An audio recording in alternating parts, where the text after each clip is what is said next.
That was much better, everyone. I feel like we're getting better with our freestyle over it. Yeah. Still sounds As horrible. if you couldn't. Oh my God. If you couldn't tell, you are listening to Your Geek Show. Good morning, good afternoon, good evening, depending on when you're listening to us. I'm Miss Shannon, along here with my friends Jayden Satia, Rob Callahan, and our social media demon, Nikahotep Jones is here with us today.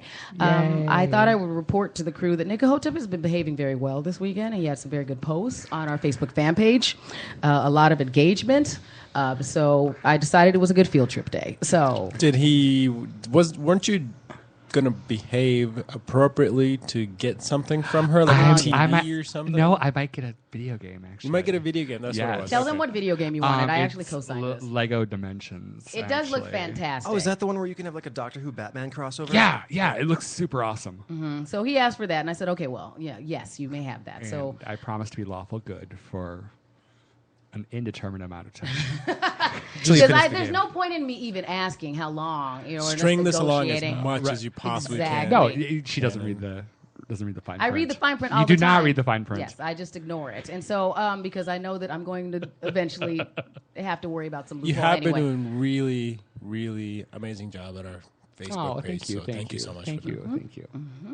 So before we get totally into the subject of today, which will be comic book characters with color, thanks to our guest geek, Mr. Will Spotted Bear, who is also with us. Will, fantastic comedian, comic book enthusiast. You can follow him on Twitter at Will Spotted Bear. Good morning to you. How's it going? Good. So Want some coffee, man? No, I'm fine. I don't know how to come in with the introduction. I don't think it sound like I don't know, it's crossfire. Hello. You want another fake Newton? I've had a bunch already, man. I'm good though. Maybe that's the problem. I'm just trying to think about how to segue the new conversation to the old one. That's all I know. No, it's no. I just don't know how to walk up to these wedding lists like, "Hey, everybody, how's it going?" That just seems just weird. like that. So before we get into our comic book conversation, I have our geek story of the week. And so I will tell you that I had two highlights of my evening last night. And one of them is that I did have the opportunity to have dinner with Will Spotted Bear. That was fantastic. I don't want to downplay that. I had a fantastic time dining with you last evening. But also, also, the thing everyone cares about. yes, they care about whatever we tell them to care about. That's a podcast. So if they didn't care, they don't have to download us. So, but also last night they revealed, thanks to Comic-Con in San Diego, the Star Wars Episode 7 behind-the-scenes trailer. And it was fantastic. You can see it. We've already posted it to our Facebook fan page. And I'll be honest, I got a little emotional watching it. I was very excited about this particular trailer. It shows all of our favorite actors. There's a Mark Hamill, Simon Pegg's going to be in the movie. You get to see a lot of the behind-scenes that they're working on. And I will tell you, part of the reason why I liked it is I enjoyed this trailer because it really gave me that feeling like, oh, maybe they did this right. Maybe it's going to be awesome. But what a great really strategy, gave me a lot of hope. right? Well, what a great strategy from the production and from the studio's perspective. Instead of showing another clip or something, actually show like this is what's happening behind the scenes. Because honestly, that's what we as Star Wars fans care about. Yeah, like, and it did. You're doing it right, so you hit it right on the point. We're hoping they do it right, and hopefully this kind of leads to that. And the fact that they showed such a behind-the-scenes dimension that included the way that they were building the costumes and the way that they were actually working on sets and not completely CGI-driven. And there's Simon Pegg in an actual costume. It's a Wookiee head sitting out that's going to go on a body. It's not everything just CGI. Is he the new Lando Calrissian? Who? No, actually, no. He's only in it for a second, but I appreciated that because he's just wanted to be in the movie. And so you're barely going to notice that it's Simon Pegg. But it was fantastic. And so it's going to be like the Christian Slater Star Trek appearance. Yeah, where you're like, what? What? He was in there? In Star Trek 6, he was a fan, and he begged to be in one of the movies. And they gave him like a 10-second appearance with 2 lines. Oh, and the old Star Trek. Oh, shoot. I did not know that. And Simon Pegg's actually in costume. And so we'll see. I'm going to have to remember, oh, wait, that one, that's the Simon Pegg one, kind of thing. But he was just so excited to be part of it that it really did get me all extra geeked about this whole thing. So now extra looking forward to it. I mean, I was going to watch it anyway, but now I'm excited again about, I can't wait till that comes out. Hopefully Star Wars does. Star Trek was always really cool about, because all the extras in, even in the TV shows were always, they had, a Saudi prince. and like he was like a legitimate Saudi prince, wanted to be on the show. They had a lot of like Broadway guys in it. They even had the most interesting man in the world. That that I don't always drink. That guy was Dos Equis guy. He was a red shirt in the original series and lived. What? Yeah, that's why he's so interesting. Yeah, that's why which legitimately makes him the most interesting man in the world. Is he was a red shirt on Star Trek that survived, and but like even like because every almost every famous actor has done a Star Trek thing. Like Christopher Lloyd was a Klingon, Right. Chris Pine, all these or not Chris Pine, the old guy that was like Christopher Chris Plummer. Plummer, thank you, yeah.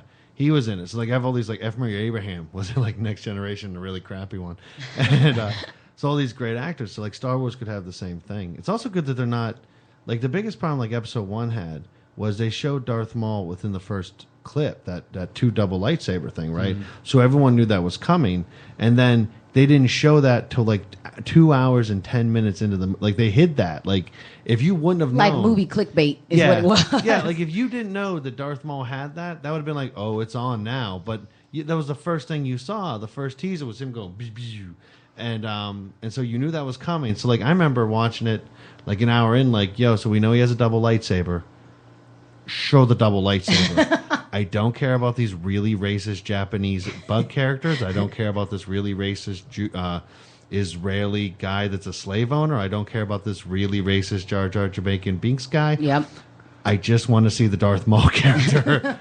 It's the only thing we care about, not the other racist characters, and then an all-white cast. For some and reason. the other thing that I liked about this new behind-the-scenes footage that they did is that it really gave you an opportunity to begin that emotional attachment with the actors that are in the new film. So it has enough of the previous actors that you go, okay, I see how we're going to be able to transition and why, okay, Han's there. We're going to talk to Leia. You see all of them. You see, Carrie Fisher talking about, in the trailer. But you also see the new young actors that are so excited to be there and so invested in it. And it's not just, it doesn't give you the impression that it's just a job for them. Like, hey, I was standing and there was a casting call. It's them going, saying things like, I can die happy now, and things like that as a fan, I'm going, yeah, I want you to be happy to be here. I appreciate that. I know it's just a job. We don't know that's true. They're professionals, and they're going to say that about the job they're on at the time. When I'm on a job, even if I hate it, I say it's the best job in the world. Not this one. This one I really do love, but the rest of it.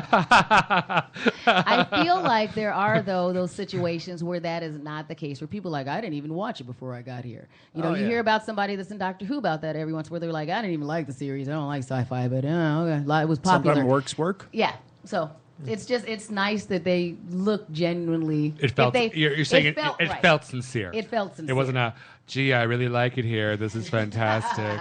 I just don't think like in a epic format like a Star Wars, I don't think you would be allowed to step foot on that, holy grail of sets if you didn't at least enjoyed the show. I mean, you would get to that point to be like, look, if you don't like it, we got 50,000 other people who are as good of an actor who can come in and do a phenomenal job. Maybe back in the day it didn't matter, but now they know what the franchise is. Yeah, So. like when Alec Guinness first stepped onto the set, he was like, how have I ended up here after my brilliant career? Right, exactly. I think you guys are putting I too do? much. The first three were made pretty much by guys. Like you could tell by the first one, they didn't think the third one was going to happen because like that was like the first trilogy that kicked off. They just made a movie and like Alec Guinness was like, look, I'll just give you my voice stuff. Just don't. All right, look, I'm going to do 5 seconds worth of work. You put some blue light on me. I'm not coming back. We do this now. Like, and then they had all these unknown actors. And then, like, the second wave of movies, you had all these, like, really good actors. I mean, Ewan McGregor and Natalie Portman and Liam Neeson in the crappiest movie. And just the worst. It was the worst thing ever. And you're trying so hard, like, oh, wow. That you want to like it. You want to really like it. I like the Jedi stuff. But the thing is that, like, so the seventh one, like, I'm more scared if everyone's really into it. Because, like, if they try to stick too much into it, because, like, Han Solo's 70, and they shouldn't have him running. But the books are good. Like, he's like, we're home, Chewie. Now let me take a nap. That's what you do. You let him rest. You let him lay down and then disappear. That's his job in this movie. But depending on how close they stick to the books are really good. The books aren't canon anymore. So they switched out on that. They so retconned it a bit. It did sound like. Oh, most of it. No, Yeah. I think everything that came after the novels didn't exist. So like Luke isn't married to the cyborg assassin. They didn't have necessarily kids, but they're gonna have kids. They already talked about the kids, Right? But they're not gonna have the twins.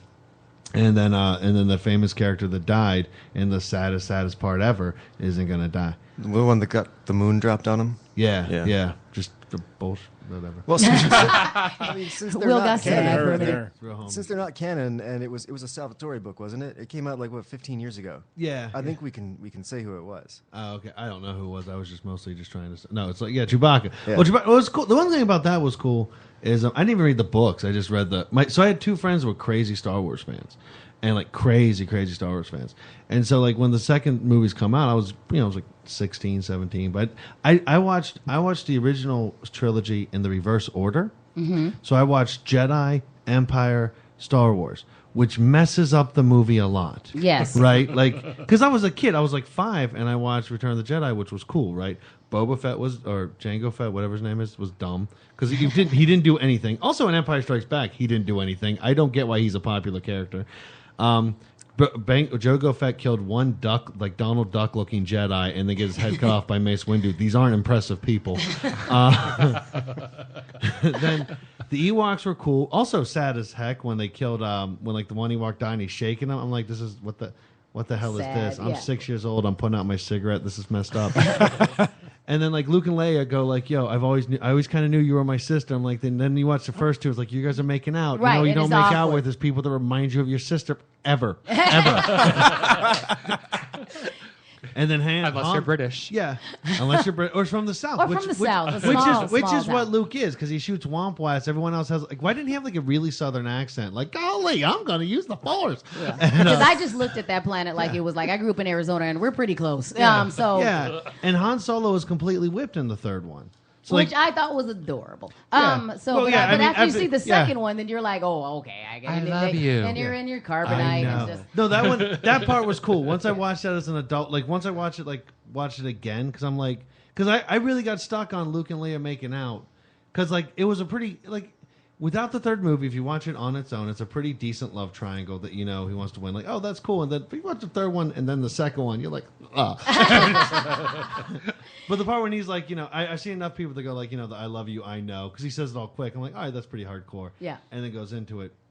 But like, yeah, so like, for me, those movies weren't that great. Darth Vader wasn't that scary of a bad guy. All he's killed is women and children and old people. He killed a bunch of kids. He killed all those sand people, but they were all women and children. They always emphasize that. Right. He killed younglings, and like he's like younglings. Then he kills Ewan McGregor. Well, young Ewan McGregor cuts him in half, and then old Ewan McGregor just lets him die. He kills the old general after being punked by him for a whole movie, and then he kills the emperor, and he has to sneak the 90-year-old emperor, and the emperor still kills him. He's not an impressive villain. He loses to his kind of androgynous son. I'm not going to fight you, father. You know what, dude? I think you're finding a lot of different sides here in the 70s. This seems rough for you, brother. but I mean, he was pretty emotionally damaged by the time you get there, Luke. He had like a lot of stuff He was going a on by stalker then. before Yes. then. He stalked a girl for 10 years who, when she was about to die, went, you know what? I might throw you one. And then they lived. Yes, oh yeah, And then yeah. they And lived. kids, He's yes. like, I I get it. thought- I'm talking about Luke, kind of Oh. thing. I'm like, by the time he's like, wait, in my life, and oh my gosh. But I mean, because I was the opposite. I mean, that was the first, and so that's why I think You watched I the- make so many allowances for this franchise.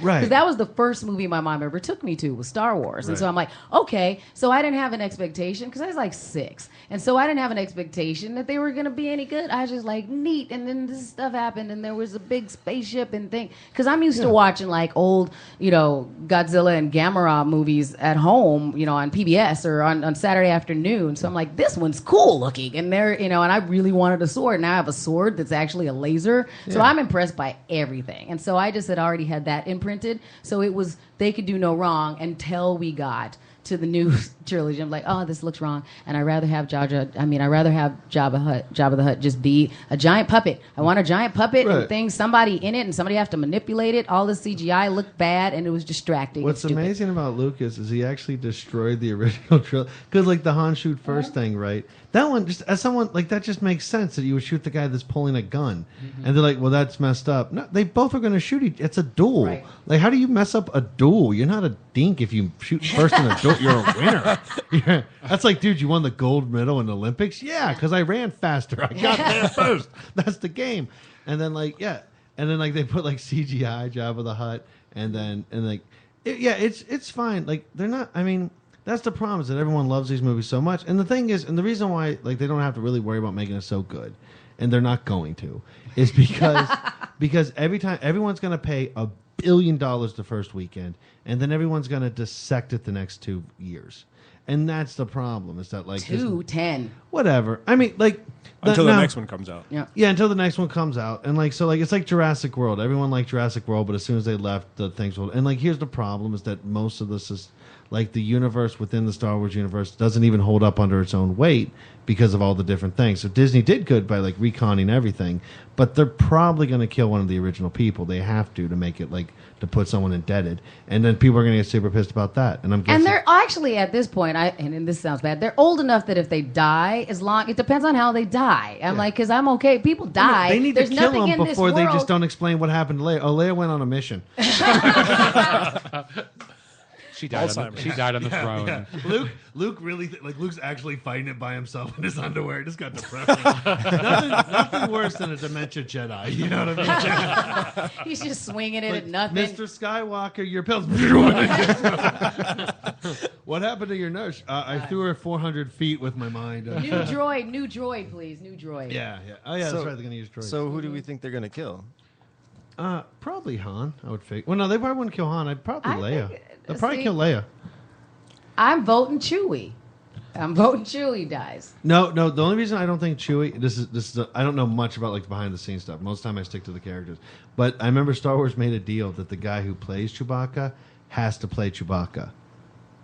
That's right. the thing. So if you ever see Chewbacca, it's the actor. No, he's in it. He's actually in the trailer that they did last night. It's So that's Peter what I'm saying. Mayhew. Yeah, Peter Mayhew. But if you see him anywhere, it's always Chewbacca. That was the thing. So that's not a costume that travels. That is actually Peter who's the actor travels with the costume. Right. But he's just put a little glowy light around him, and he could be Ghost Chewbacca. I met him. Fine. I met him a couple years ago at a con, and he's also getting older. I think he's a little younger than Harrison The Ford. movie was He's- 1967. Yeah, of and course. he's a they're very, old. very tall man, and he has trouble getting around. He's Yeah. not going to be able to be Chewbacca Yeah. forever. So I think he's a good bet for them to kill a Yeah, character. they could kill him off. I think they just kill like just the Millennium Falcon drives into something with all of them. The in sun. It. Yeah. They blew up the new Death Star with the Millennium Falcon. I think And they're that's all a way gone. to That go. was Yeah. Or like all Luke's the- raising his nephew on a moisture farm, and the Millennium Falcon just crashes into it.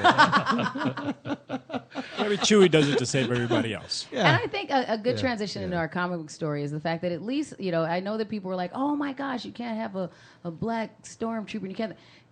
I do appreciate the franchise for same thing as Star Trek. Making a black man the hired help. Yeah. Yeah, that's really cool. here's the thing. I know that hold on, there's at before least we're in that society, and so it bothers me more when we aren't in the conversation at all. So the fact that we're in the conversation, I'm like, I'll start with that. I'll continue to harass you until it's better and it's better and it's better. But at least I'm in that particular conversation. My favorite thing about the middle trilogy is that the Stormtrooper was essentially the only brown guy. So, like in Star Wars, the black guy's the traitor. In the original trailer, it's Lando Calrissian, who's the traitor. There's Darth Vader, who's an old white dude, and then there's no one else. And isn't there like a Mace third? Windu. Mace Windu is the new trilogy. Mm-hmm. So Mace Windu gets beat up by a little kid. He gets snuck, but he's about the only one. Then there was there's like two other characters. Yoda.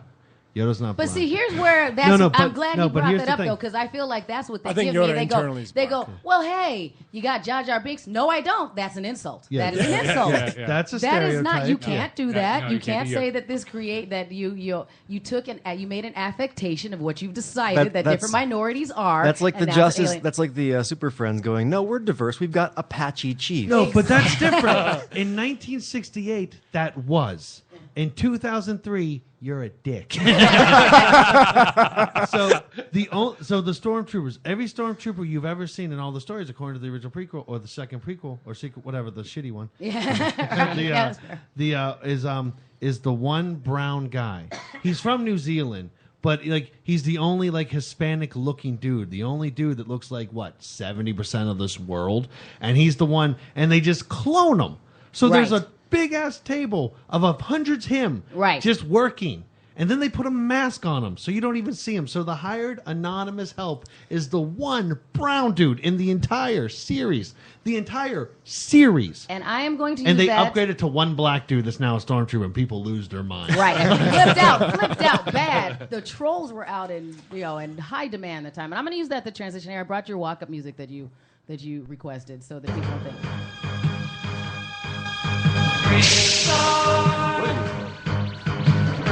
Bravestarr. In a distant time and faraway place, the planet of New Texas floats deep in space. Sky of 3 suns, land of precious ore. The Carrium Rush brought outlaws by the score. I like that Callahan has his hand over his head. Like he's like, oh my gosh, my head hurts. Don't hit on the Wait, you have to hear the powers. And one day, a lawman appeared. Yes, With he powers did. of hawk, wolf, puma, and bear. There's a better part. Wait for it. That's his horse sidekick. He comes first with a gun. That's the part. Bravestarr. Bravestarr. Bravestarr.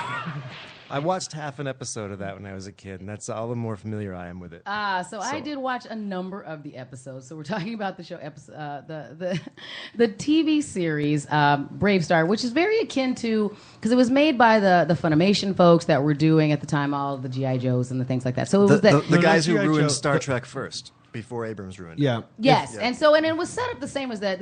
You had a primary character, a series of sidekicks that would then battle a bunch of evil, but it was basically set up to have some sort of moral lesson that was He-Man trained was at. this. Exactly. He-Man, yeah. She-Ra, If you've all ever that. seen a cartoon that looked like He-Man, it's because it's Funimation. But they always took like the real Ghostbusters is I think something they did where they had it first and then they marketed it, but they always had like secondary things. The weird cartoon that was not Egan and Ray, that was based on the '70s show. Yes. Rather than, okay. Yeah. I'm liked pretty that sure that cartoon, was them. actually. I'm not sure. I gotta And Google. that was what they would do, is that they would set up, it was still just a model, and so they took the model that they had and they said, okay, we're going to make this guy native, and he hangs out on this planet that's called New Texas, and chaos happens on New Texas, and it's set up like kind of like this hybrid Wild West thing. They're sometimes fighting humanoids, but it's mostly like droids and then coyotes that are kind of humanish coyotes, and they're mining things, and there's stagecoaches. See, now and it things sounds like so that. cool. I wish I had watched more. Yeah, and it's it's actually great. really interesting. And and so Marshall Bravestarr. Bravestarr. Exactly. He has, he is powered by spirit animals. And so the spirit animals that This is where it takes a drop down, but right, it's gonna exactly. spike back It gets up. a little Hold bit on. better. So the spirit animals that enabled him to defeat all these, and be a superhuman is that he has the eyes of a hawk, so he has enhanced vision, and they also may give him an aerial view of everything You he can see do. an outline of the He's got of a the Google hawk. Maps. Yes, he does have a Google Map. He He's also like, has Bravestarr, click and Bravestarr. Zoom in, zoom out. he has the ears. Serious. He has the ears of a wolf. Yeah. The strength of a bear, so he has superhuman strength, and he's actually stronger than any bear. I'm like, he's breaking rocks and stuff. He's super strong. So he's probably like more the strength of an ant. Kind of. Yeah. If you look at that, Proportionally, yes, yeah. yes. And then he also has the speed of a puma, so he has superhuman speed. And his big sidekick is this cyborg horse. That Like they call battle- 30-30. Mechanical horse? Like Yeah, what it's a cyborg? cyborg horse Cyborg that talks, horse. and when walk, and it's named Oh, 30-30. Bravestarr. No, that's the so he's a horse, like he's a 4-legged horse, and then course. he'll transmutate into a 2-legged horse with a gun. So it's basically his deputy. And it's a big gun. It's it's a a big- big shotgun. Yeah. And here this will This help. sounds It's so a shotgun. awesome again. Here, this will help you out. The dingoes that robbed that stratocoach have to go through that ravine. Don't worry, Marshal. Sarah here will shut him down. That's 30-30. Better take it easy with Sarah Pard. You've been a little quick on the trigger lately. Sarah has gun. I do what it takes to get Yes. the job done. Maybe so, but you know how I feel about guns. They shouldn't be used unless there's no other choice. I reckon that's one thing we'll never see eye to eye on, Marshal. I'm gonna try to head him off at the ravine. Speed of the Puma! Yeah, I had to at least have. So a he's got to call out his superpowers. Yes, and then there'd be a close up as he would that particular spirit animal would like infuse him with the superhuman powers. Now here's the thing. Here's the thing about it that's real is that since it's in like the future, he could have just had like advancements, and that's how he does it. Because if you're dealing with a folksy people, you'd want to have it set up to where you make it like magic. Because you want to appeal to their folksy sensibilities. Yeah, right. But that's the thing. But that's Right. see, that's why I like Bravestarr the most, especially as an adult, was he didn't have the stereotypical native voice, and they did it because they were lazy and they wouldn't do that. But most of the time, it would be like, "I am Bravestarr," and da da da da. It's just got like, "Yeah, I'm Bravestarr." Yeah, because he's from the future. He didn't grow up on a res, most likely. Right. So it's one of those, and this we're talking about with like the sci-fi stuff is that like, so like we're talking about like Star Trek Voyager. I only saw half an episode because the captain that's native, Chakotay has the tribal and tattoo on his forehead, and he flipped out. and I'm like, no. Oh, let's you and me talk about Yeah. Chakotay Yeah. sometime. Yeah. And For so- some reason, he's the human that has magic. Yeah, right. Yeah. And that's the thing is that every character has magic. Now this one is the same thing. It's the same model, but because either they just didn't care or were lazy or whatever, you could justify it not being that. And the problem, so we're talking about comics colorless with the native one, is that there's always like that thing in the story. So like there's a lot of stories. Star Trek has this. DC with Legion of Superheroes has this. Is that there's always Native Americans that got kidnapped by aliens, placed on a planet so they're left untouched. And then, so like Star Trek, so Kirk comes up and meets this whole group of Native Americans just hanging out on a planet. They're like, "Oh, we don't know any different. Right. Oh, we're from this great land." And we haven't the advanced or traditions of changed our at all. people. yeah. Right. So they took them out, moved them 800. What? Parsecs from Yeah. Earth, because it's supposed to be No. technically in our. If we're talking about Bravestarr, it's still No. technically. I'm talking about Star Trek. talking So about Star Star Trek, Trek, because Bravestarr is just one native guy and like a group of like 20 characters, which like in society and statistically is about right. Mm-hmm. So, but like in like Star Trek, they take a bunch of natives from Earth, apparently, fly it to a different solar system, thousands of light years away. They land them there, keep them there for thousands of years, and they don't advance at all. They're still wearing feathers. They still got bows and arrows. They didn't adapt at all to their society because apparently it went the exact same way. They didn't notice that maybe the buffalo looked different. Like, hey, why does that buffalo have 8 eyes? You know what I mean? because obviously, if they're Native Americans, there's never going to be any sort of social or technological or intellectual Right. evolution. Right. Right. And You so know, the I problem... worked on a comic book last year. Yeah. That was really uncomfortable for me because they had this bit. It's just like a throwaway, like 2-page bit where the hero travels to parallel Earth where Columbus never showed up in America. They're on horses. And it's yeah. modern day, and all the natives are still like wielding spears and mistaking him for a thunder god. Yep, And, yep. and I was just like, I don't want to have to be the one who has Right. to defend this when it hits the stands if Right. anyone sees it. And that's the thing, and it happens in like most minority groups have this. So like the reason this started up with Shannon, we're talking about like black superheroes. They're on ton, Right. and then now Native Americans, but again, like statistically, this is not. There's so like. Let's like, talk about, then we'll transition to Falcon. Because, I mean, I think, because this is part of the conversation that you and I had if we're talking about black superheroes, where it's like they have that same trope where they start here, and this is what ends up happening to them and how they kind of move. Well, and especially from stuff that started in like the 60s. Yeah, 60s and 70s, they start off as black exploitation. And then, like now Marvel, the last couple of years, before they revamp it and throw away everything, like they're going to throw away Falcon's now Captain America. Mm-hmm. There's a Mighty Avengers that's almost a completely African-American cast. And that's the difference, too, is that it's African-American and not African. Because I don't know how many black kids in Pittsburgh identified with the King of Wanaka. Wakanda. Oh, wait, no. Oh. But here's why. Okay, so I will defend... You'll defend him. I'll defend that one just because the way that the series was built. Because you're right, I'm not saying that I over-identify him with him, but the fact that Wakanda was this nation that that America went, hey, we're going to hang out with you, and they chose to make it a nation that was like, no, we don't need your help, and in fact, we have a no-fly zone, and you're not allowed to be That's here. right. We Right. segregate Exactly. ourselves. Right. Well, because You guys are messed right. up. Well, because you're not messing up, but because we of their don't need export. you. It's because of their export. Right. No, but think about that. How come every character... So Native Americans have this, and the most black characters are like, well, we're not going to deal with your white world, and we're going to stay, and we're surprisingly civilized, but we all wear dashikis. Look at the comics. Yes. And so, like, the thing is, so every minority comic for the like land self-segregates. But I think before they would they segregated for us, because if we talk about the origins of Falcon before we get to the origins Wakanda, of Falcon, he gets he applies for a job and it ends up being Hydra, and he ends up on an island someplace. And he's like he grew up in Holland, and he grew up because he grew up in Harlem, right. and now he's this dude hanging out on this island, and then Cap comes in and rescues him, and all this chaos ensues because that's what Cap does. Right. So that's why, at least in the Black Panther series, the fact that Cap goes there and he's like, "Hey, I'm going to save you from the Nazis." They're like, "Oh no, we already handled the Nazis." Yeah, we kicked them out. Yes, yeah, well, more than kicked them out. You know, we beheaded a bunch of them and stuck them on spears. So I'm like, no one said that in the comic. Don't do that. They did. You know what? They did say it in the comic, but they did in the cartoon series, which I appreciated. So and that was one, awesome. So that one is the only one where it's a self-serving country. And then every other one. So most comics you'll find, or just sci-fi in general, there's like, and also with comics is if you get a new writer, it messes it up too. But like 1 out of 5 is good, and the other 4 are ridiculously bad. Yeah. So like there's Black Panther and Naka, and Wakanda. then there's Tyrock from the Legion of Superheroes. So in the future, when like the Cosmic Boy and all that stuff, they're like, why aren't there no black people? We need to justify this. It turned out that all the black people went to an island, Right.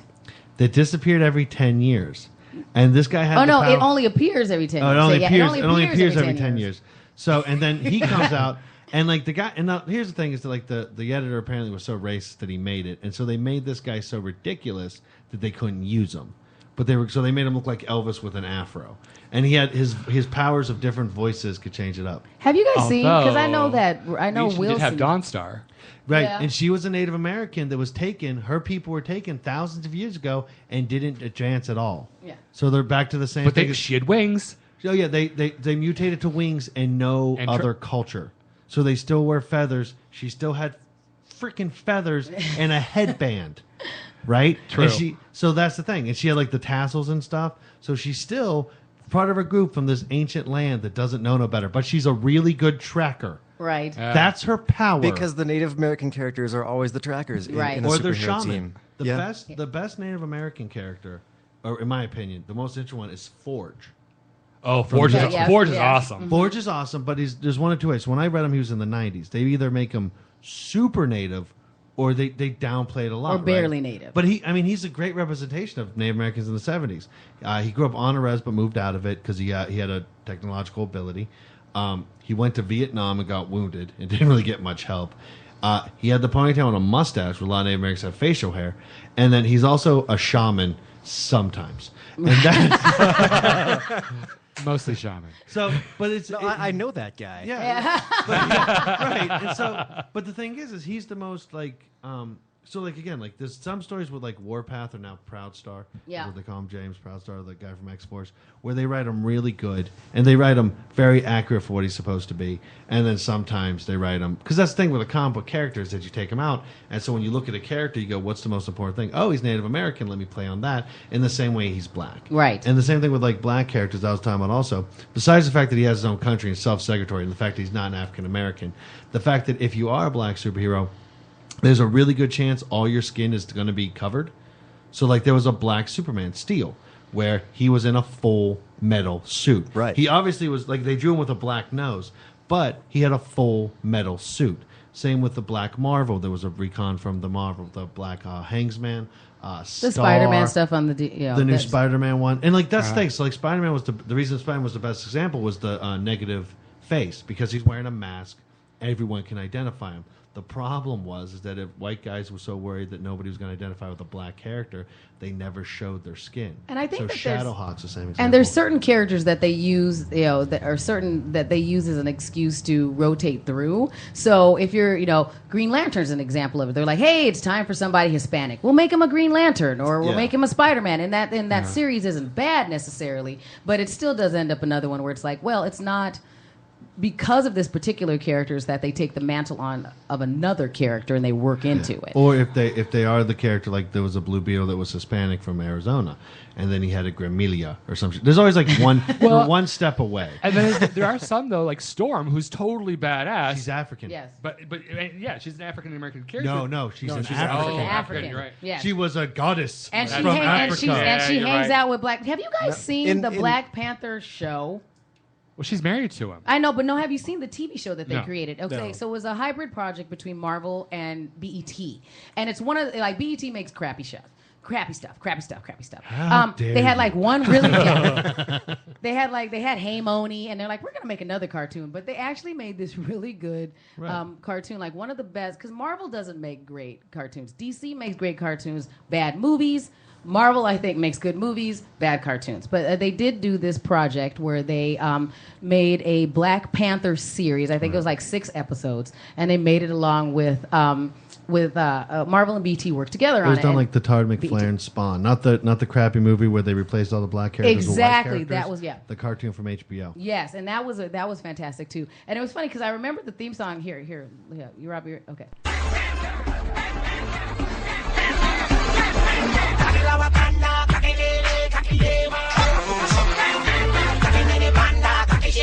I took Afro Haitian.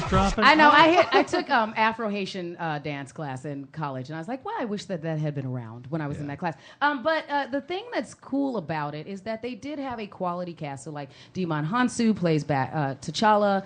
Jill Scott actually played Storm, who you brought up. So it had all. They did put a lot of effort into it, and it was very well produced. And I like the way that they did it, even though you do have, back to what Will was saying, those stereotypical sounds for like when the way that T'Challa talks, or T'Chaka, his dad talks and stuff. It is that, but they also do the opposite, because Stan Lee's in it, because he's in all of this stuff, and he plays this super racist general, and everybody's looking at him like, dude, what's wrong with you? But they had like Excelsior is a hate word in Marvel Universe. You're but Excelsior! How dare you? That's our word. But like his Excelsior. but like the Secretary of State in the series is African American, and there's scenes where she and everybody else is looking at this General Stan Lee character like, what a D-bag, like just so mad at this guy. And it's like they had when they were doing their first episode where they were talking about some of the origins and they talk about why they're going to Wakanda, they did the story, which you read the comic, about how Captain America went there.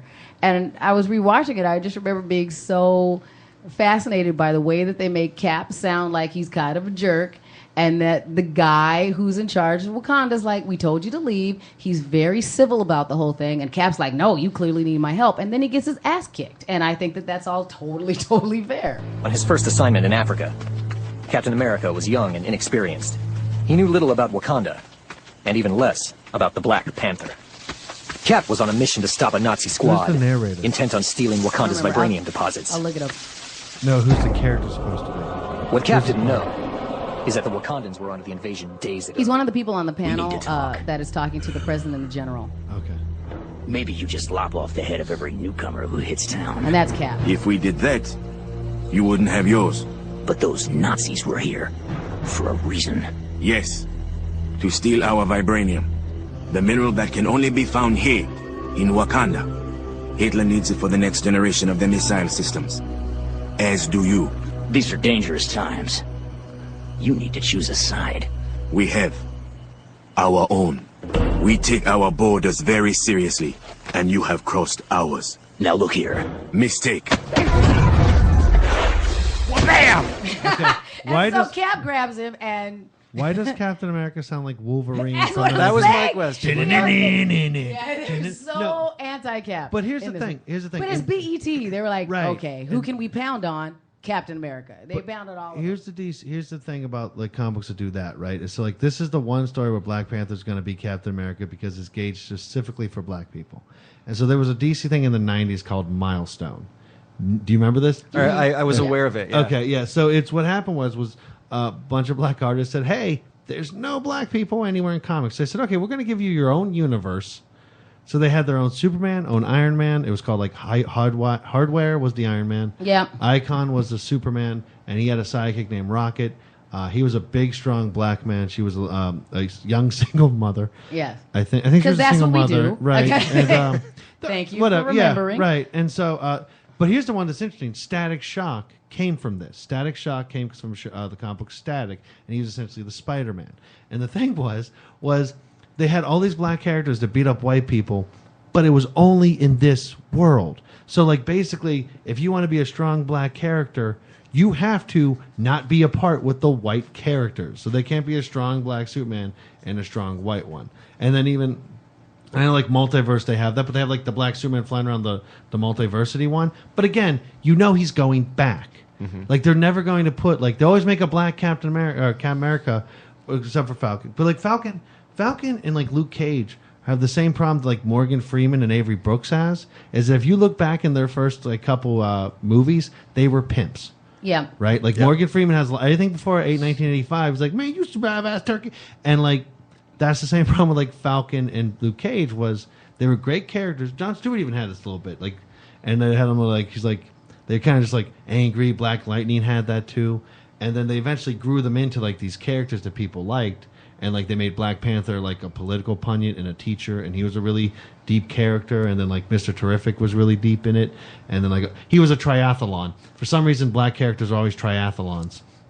There was one called Triathlon in the Avengers in like early 2000s. There was an actual character. There was an actual character wearing African colors called Triathlon who got caught cheating. So not only was he had superpowers to be 3 times faster than any white man, he also cheated. So basically, like he beyond cheated using his powers, he cheated. Beyond using his power, or he cheated first, then got his powers. Okay. So But his who powers. was they? I mean, they do that to a lot of characters. Because who was it? It was another one where he was the fastest one, and that was a native character, like Will Wingfoot. Well, no. What was his name?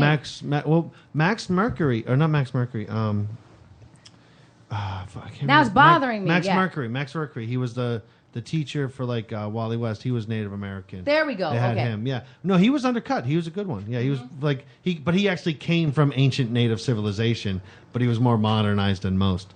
And so like it's one of those type of things where it's like if they undercut it, it's a little bit better. Well, I mean, now that we're working on a Luke Cage series that's going to be on Netflix, and so and that Jenny Jones. I'm saying it wrong. Yeah, Jennifer Jones, not Jenny Jones. That was the TV show. The really terrible. But having those come out on Netflix, I'm curious to see what they do with these Luke Cage characters and what they do with Iron Fist, which is going to come out. He's going to have a white friend, but he has a white. But Iron Fist is his white friend, right? And so that already works. But then he has undercut it. But he ended up with a white. Because he was with Colin Wing? No, he was Jenny Jones. He was Jennifer Jones. He was with Jennifer Jones. And Iron Fist was with Colin Wing. Iron Fist was with Misty Knight. And Misty Knight, who I'm a big advocate for, because when you talk about, when you go for African American female characters of color, that's why I'm so about Misty Knight, and people forget about Misty Knight all the time, because unless you read this extra series of things about the Heroes for Hire and know about all the Luke Cage things, you don't know. And she was super awesome because she was a cop, and she went to go and save this group of people, and there was a bomb, and she went to run off with the bomb and didn't get rid of the bomb, so it ends up blowing up her arm. So she ends up with she didn't get nosy, she was rescuing people. She was like a winter soldier, like a black ice soldier. So she ends up like having her arm blown off. And then see things. Yeah, it's okay. It's not, and I'm all right when you do it. Nicahotep, not so much. Back in the box. But Misty Knight ends up with a bionic arm that Tony Stark, Stark Industry creates, and she ends up. And the other reason why I like her is not only was she a cop, but she ends up in this she's the tactician of the group. She's the one that sends everybody out and keeps tracks of stuff. And of course things happen and Purple Man comes in and mind controls or something. We're down the road. But the fact that she was a character that was, super smart and strong and ran the team, people don't see Misty Knight. And I'm like, but I want her to be in this next series, and there's no guarantee that she's going to end up in the Iron Fist, even though in the books she's there and she's very important. Won't all this start setting them up for Civil War? I would think so, because they're all important in the Civil War. But here's the interesting thing about that stuff too is like Misty Knight originally she had like an afro and was like one of those jive turkey talking chicks. Yes. And so like Brian Michael Bendis took all these characters and made them really under the radar. And the thing that's so interesting is like Iron Fist had its own book, and like Luke Cage, they put him underneath. But Iron Fist book didn't do well, and then he ended up over there on Luke Cage's book, because the Cage book started because they made a book called Cage, which was a Max series where like the cover is him smiling with a thing of teeth.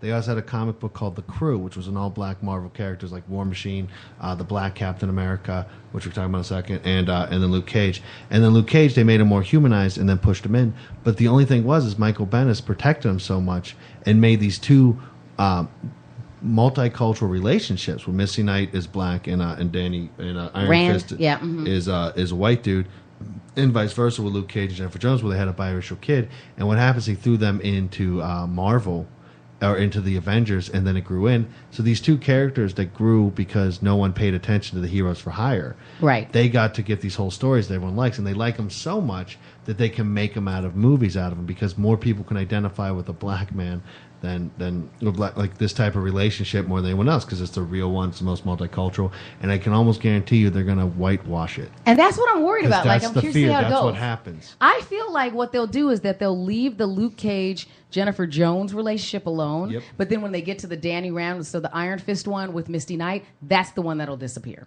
So I feel like it's still even a in white this, guy like, can date a black woman, a black but it guy can't be date the a white opposite, woman. you know. And it's still like we're like, oh well, we have two groups of males that aren't going to like this if we do that. Yeah. And kind of, even though that was the way that it was written, and if we go by canon, like now canon isn't going to be important, but then there's so many other situations where like, no, here's why canon's important. Yeah, no, I'm trying hard to think of a show or a film series where you see an interracial couple like that, and it's presented in a good way, and it's a popular show or series, and I can't think of one. There's like Zach Bravestarr, like Will Smith had the movie where he was a black guy with a white woman, and they didn't mention it. It was like that.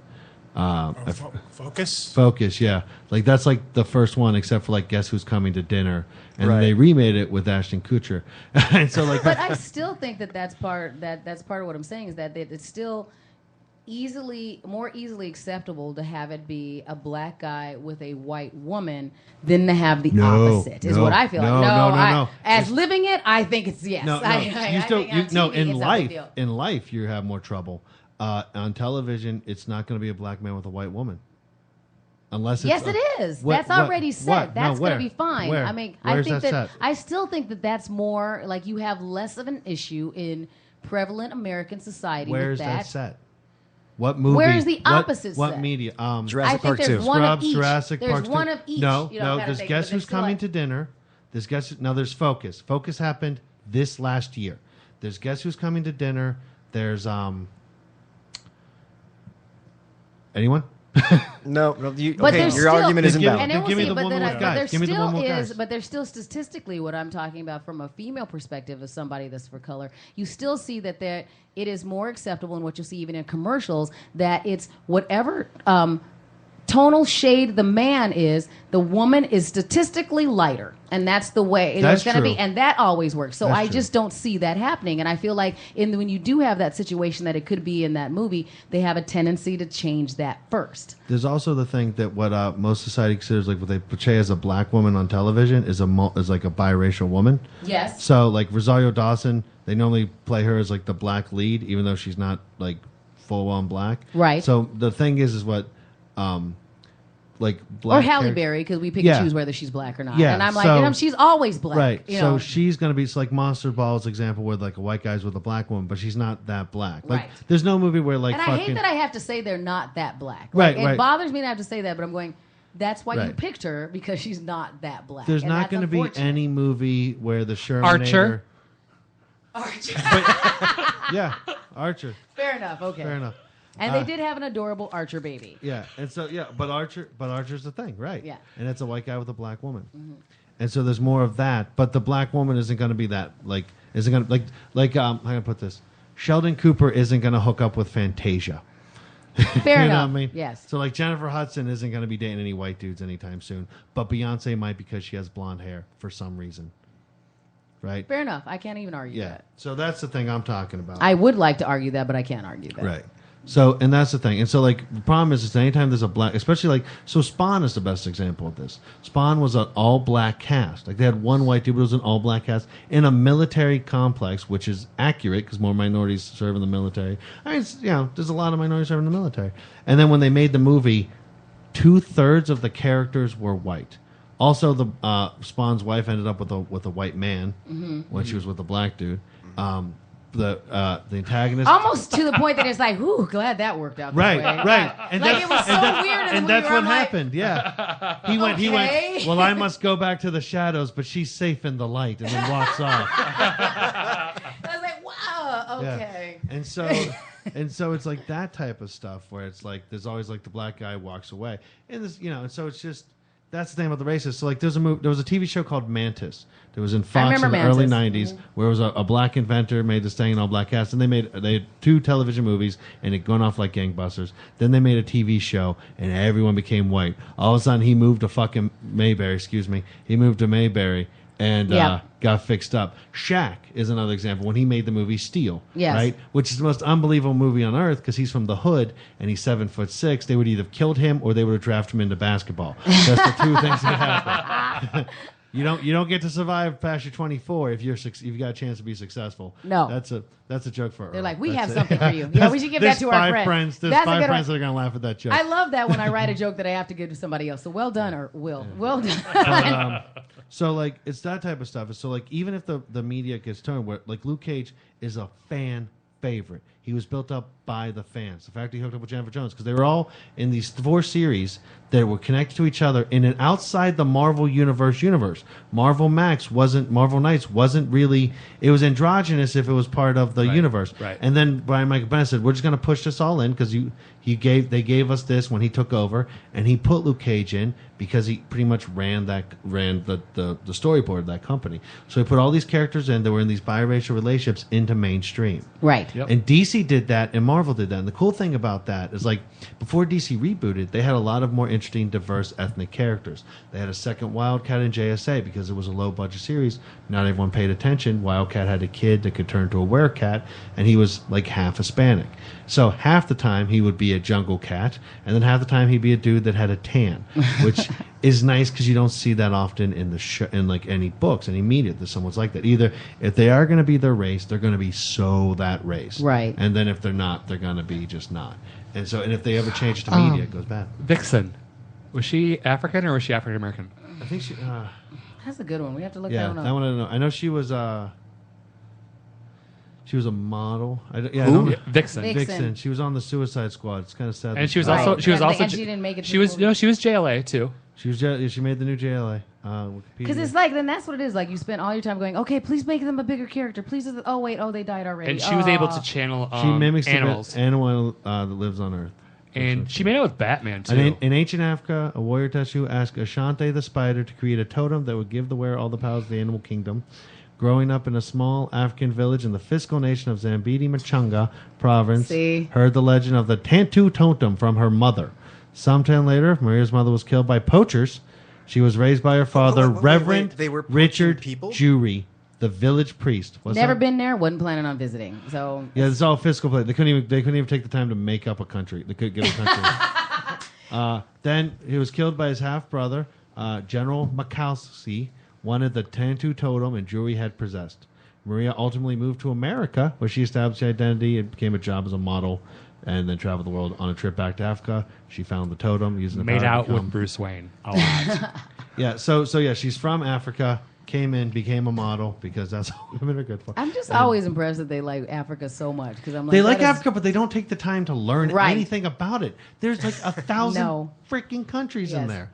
There's 30. You could pick. She's from Niger. Everyone remembers Niger because you're afraid to say it as soon as you see it on the globe. You're like, how does that? What the? Oh, this is a trap. This is what you But they trap. make up reservations for native people too. Yeah, It's like that's not a real res. They make it up for you too, where they're Yeah. like, we made up one so we could just have whatever happens there happen, Yeah. and nobody's gonna fact check it and go like, no, this is what happens on the Yeah, made up everyone's Kawak Apache. something that we made up. This is how it is on this res. But they also make up cities. I mean, not in Marvel, but in DC, the cities are all made up. No, of course, and I get that part of the logic of that. Like that makes sense. Where it's like, also Marvel doesn't, but Wanaka is.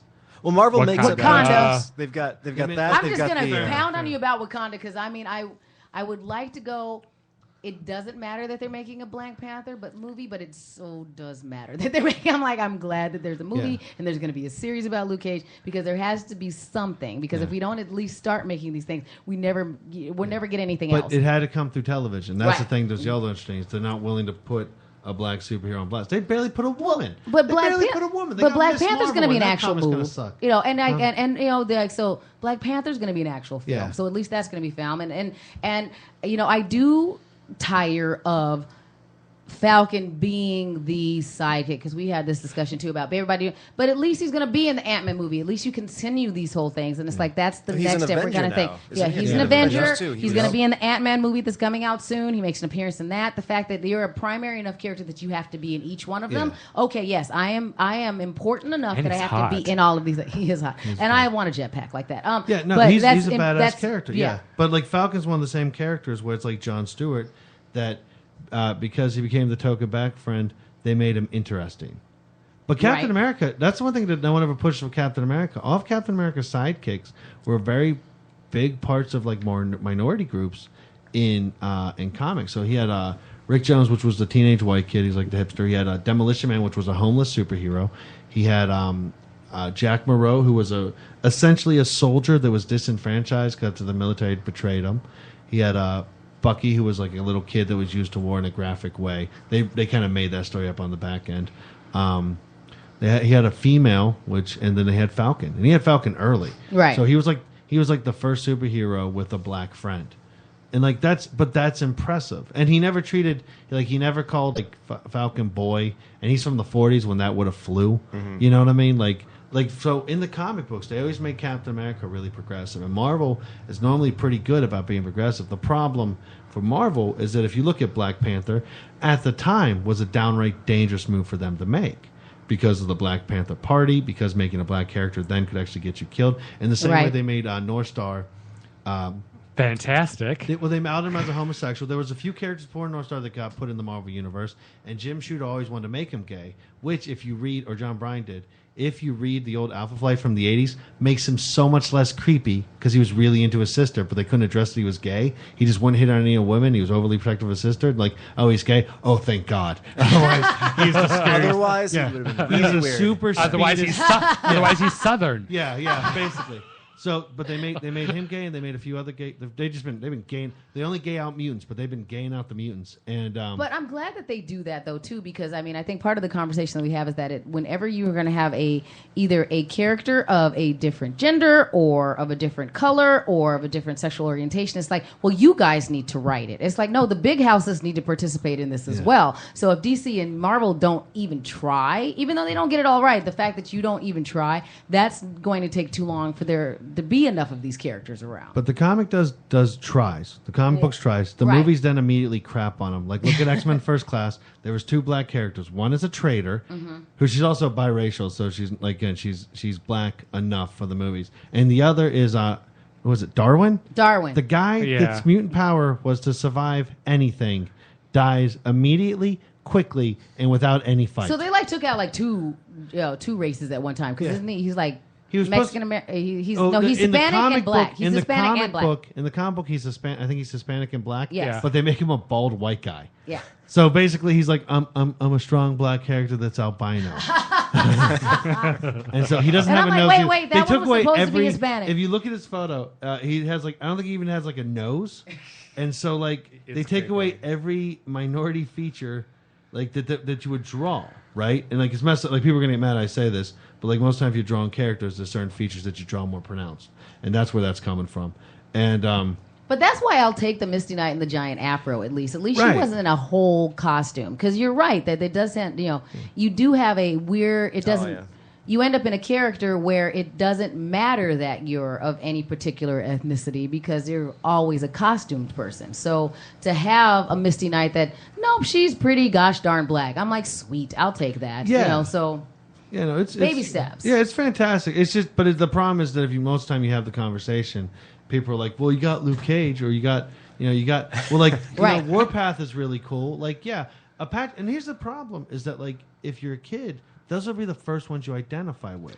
So were there two Warpaths? There was Thunderbird, who died immediately because he was a disgruntled war vet, and he jumped on a plane. Yeah, he came in the first annual, and then the very next issue, he blew up a plane to save everyone else. Yeah, and then Warpath was originally an angry young native guy that was mad at the white Professor X and joined with a group, and then ultimately just said, you know what, you guys are okay, and then joined with them.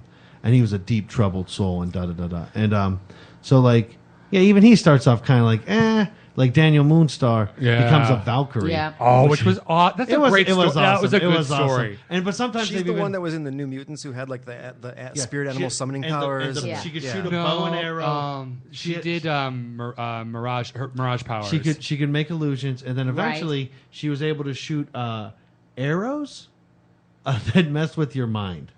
So when she became Moonstar, she had arrows that she could shoot. Actually, I want arrows. So I get that. The New Mutants was fairly multicultural because the New Mutants. Yeah, X-Men has normally been the most advanced about everything. So like again, at the time when they made giant size X-Men, that was the first black character with a Japanese character, with a Canadian character, with a German character, with a Russian character. I like that we count Canadians now. Yeah. That's so funny. Well, because they're not American. Right. They're not from the U.S. of A. Like they also had Karma, who is Vietnamese. Yeah, in the New Mutants, you have Vietnamese. They had a Southern kid, which is also hard to have. They had the Scottish girl, Wolves. They had a Scottish girl. They had. I know we've had some Korean characters in Marvel that have been. They brought those in. The best as well. one is Jubilee.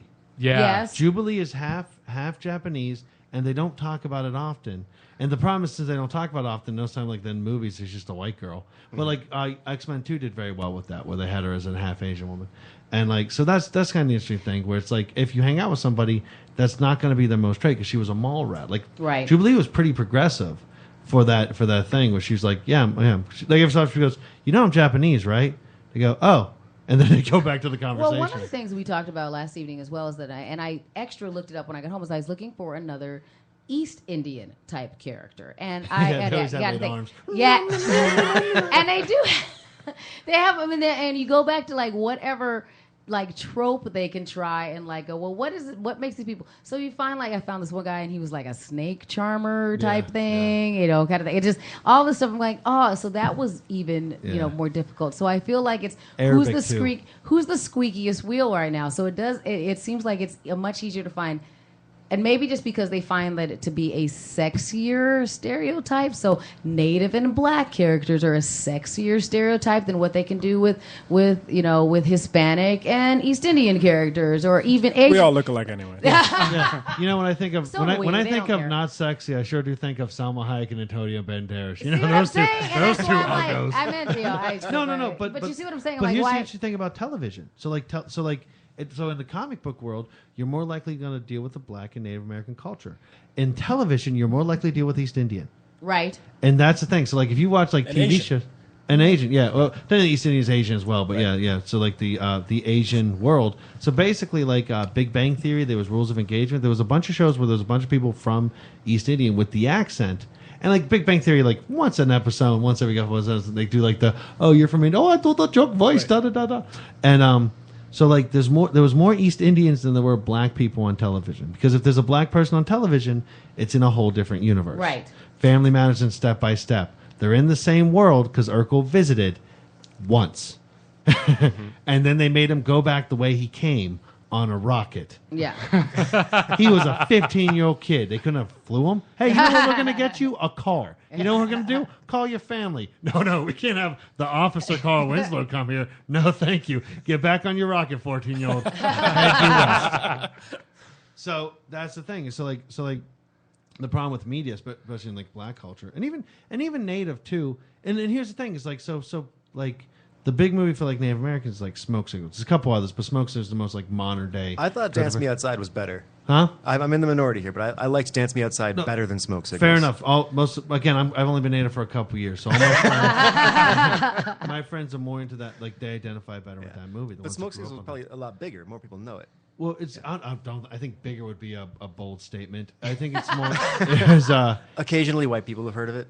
Yeah, it's a lot like Afro Sheen. Like a lot of people, like some people know what it is, word. but they don't know why it's important. Yeah. You know what I mean? Yeah. It's like the orange shampoo that no one knows about. It's a moisturizer. Right. Thank you very much. Yeah. A moisturizer. Is that what that is? Yes, that is. That's the Thank you very much. my cousins used to make fun of me because my hair would just get all wet. Whatever. My story's a little different. And then but, when they go, he's like, "Why do you have this?" I'm like, Right. "Put it back. I'm It's taking a expensive." shower, and I thought it was something I'm like, else. "It's expensive. Leave it alone." So So like Smoke Signals is more it's about the story of the res, like how people live in the res. And it's like a comedy that involves some of the story, like how like they would interact. And so the problem is that especially if you don't have a culture, you don't know your culture, you're going to identify with the stuff you see in media because that's what everyone does. So there was a time where I really liked the Redskins because that was the only thing I knew. And now I'm more mad about that than anything. No, I get this because I'm many generations removed and practically Anglo, but grew up identifying as a mixed person. Yeah. And my earliest clues to my identity were sports mascots and the really, really stereotypical racist Indian characters that would sometimes show up on TV. Yep. And Zach Morris from Saved by the Bell. Yeah, totally. But you'd grow up thinking, God, I wish I was a real Indian like the ones I see on TV. Right. And it creates some identity issues and I later think in that life. that's unfortunate that you have to go, well, I don't present enough because I don't fit this way. And so I, at least got to say, okay, well, I can find these particular characters. But then I did an event where I hosted an event where Antonio Fargas, the guy who played Huggy Bear, was at it. And so there were some people that were like 10 years older than I was sitting there going, no, I understand that he played a lot of pimps or drug dealers or in these things, but he was what I had on TV at the time. And so to be able to come home and watch Starsky and Hutch and see a representation, whatever it was, of me on a weekly basis, they're like sitting there going, I am so grateful that you were there. And so I think that that's sometimes when people ask me like, well, what do you think about what's going on in geek culture and the characters of, and I'm like, yes, I do know that we have gotten better. I'm not saying that we haven't. And that's why I support some things that even though I'm like, that is not a great movie, because if I feel like sometimes if I don't support it, then they'll go, well, these characters don't work. When it has nothing to do with that, it's that you made a crappy movie. Or if I don't support Electra, which is a terrible movie. It's like women, women-led movies Greek don't work. woman. I'm like, it's a terrible movie. It's not a matter that women, women leads don't work. It's you made an awful movie. That's not the same. I just have less of them. Poor so Ben if and my Jen. thing doesn't work, They I made know. it- Oh my gosh. She was a beautiful Greek woman that was played by Jennifer Gardner. They had a soccer mom play a Greek assassin. Yeah. What the She was so That's- good as Alias. dude? That's like having Simon Pegg as Sulu. No, that doesn't work. It's like having Benjamin Chapman as Khan. Oh. Or it's even frustrating because I didn't appreciate the fact that Halle Berry was Storm, and I like Halle Berry. She just shouldn't have been Storm. I you like know, her and so it's accent like, changed. oh my gosh, she's so From movie to frustrating. movie. At least I chose a side. So what's up, you? And she can't. And talk Professor about. X. Did you misdeliver a Joss Whedon line? Have you heard of him? Oh my gosh, it was terrible. But it's not her fault. I think she's a great actress. She was miscast. But I'm supposed to be so excited and champion the fact that I had her in this movie, and then it didn't work right. It's like, well, people don't. No, I like the characters. You didn't execute them appropriately, and so now if I don't spend $12 on it, then it looks like the franchise doesn't work because of this particular thing. So And they'll never admit that it was because they made a bad movie. Right. They'll say it's because we didn't make it all white dudes. Exactly. And also they'll put like things like where it's like, if they have a black character, she's still in like the world of her own, and like she's like the Pocahontas 2 where she's in Europe, and like, oh, this is so new and exciting. I like it. These people are so nice. Oh, Like, wait, how come you 'cause- don't understand me? I guess I should get a new ball gown. Saturday Night Live did that joke about Black. With me and Sharon Time with the Saturday Night Live did that joke about Black Widow because like they don't make a Black Widow toy for some reason, which is like they even made like Jinx GI Joe toys for some reason. Not making Black Widow. They did it, but they took her out of the set. So she's not in the primary set. Yeah, and one of the she's primary segregated. toys that she should be in, her best scene from the movie, they replaced it with a different character. With Captain America, Yeah, exactly. So, and then like they did the joke where she's like, "Oh, I'm a Black Widow, I'm gonna be part of this thing." And then they made a Supergirl series, which was the same thing, where Supergirl's like, "Oh, I'm so young and nervous. You're the most powerful chick on Earth. Maybe you shouldn't be." She also gave her identity to 3 different people. Yes. She- and has she- like a really awesome crush, like a Sex and the City crush on somebody. She's crushing on Jimmy Olsen, who's Yeah. now a black guy because Yeah. for some reason the media likes to make every redhead a black person.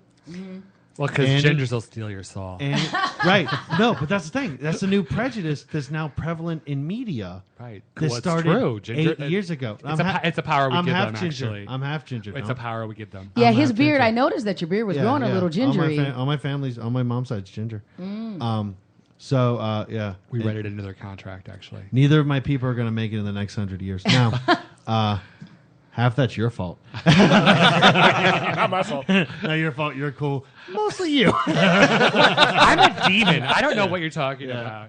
That's what we call you. That's what. Anyway, we should probably wrap it up. Yes, but I'm so sorry. I was just about. I like to say how we that. ended on he's a white devil. That's good.